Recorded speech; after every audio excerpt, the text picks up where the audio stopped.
প্রভু যীশু খ্রিস্টের শত্রুদের হস্তে সমর্পিত এবং মৃত্যুর ঘটনা। রাত গভীর। গেতসেমানির বাগানে প্রভু যীশু প্রার্থনা করছেন। তিনি জানেন সামনে কি আসছে, জানেন যন্ত্রণার সেই পথ তাকে একা একাই হেঁটে যেতে হবে। তার হৃদয় ভারাক্রান্ত। যীশু 3 বার প্রার্থনা করলেন পিতার কাছে, পিতা, যদি সম্ভব হয় তবে এই পানপাত্র আমার উপর দিয়ে চলে যাক, কিন্তু আমার ইচ্ছা নয়, তোমারই ইচ্ছা পূর্ণ হোক। এরপর এলো বিশ্বাসঘাতকতা। জিহুদা একটি চুম্বনের মাধ্যমে যিশুকে চিনিয়ে দিল শত্রুদের কাছে, আর জিহুদা যিশুকে ধরিয়ে দেওয়ার জন্য 30টা রূপার টাকা পেল। রোমান সৈন্যরা তাকে গ্রেপ্তার করল আর একের পর এক লাঞ্ছনা শুরু করল।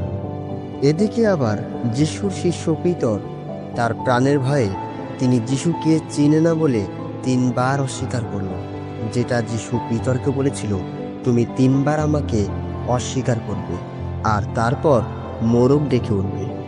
তখন শত্রুপক্ষরা যিশুকে পিলাতের কাছে নিয়ে যায়। পিলাত ছিল রাজা।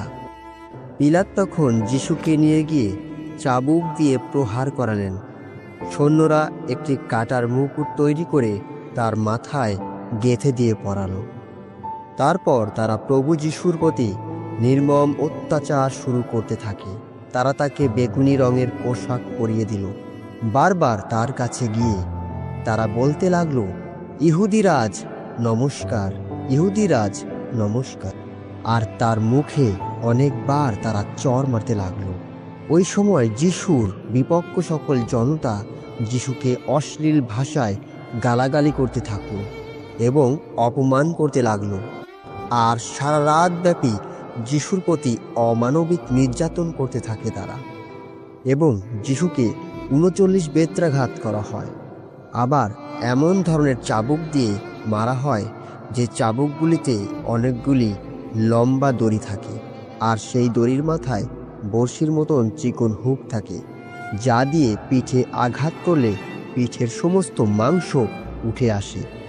আর এইভাবেই যীশুখ্রিস্টকে ক্ষতবিক্ষত করা হয়। পিলাত আর একবার বাইরে এসে ইহুদিদের বললেন, দেখো, ওকে অভিযুক্ত করার মতো আমি কোনো অপরাধ খুঁজে পাইনি। এ কথা জানানোর জন্য ওকে আমি তোমার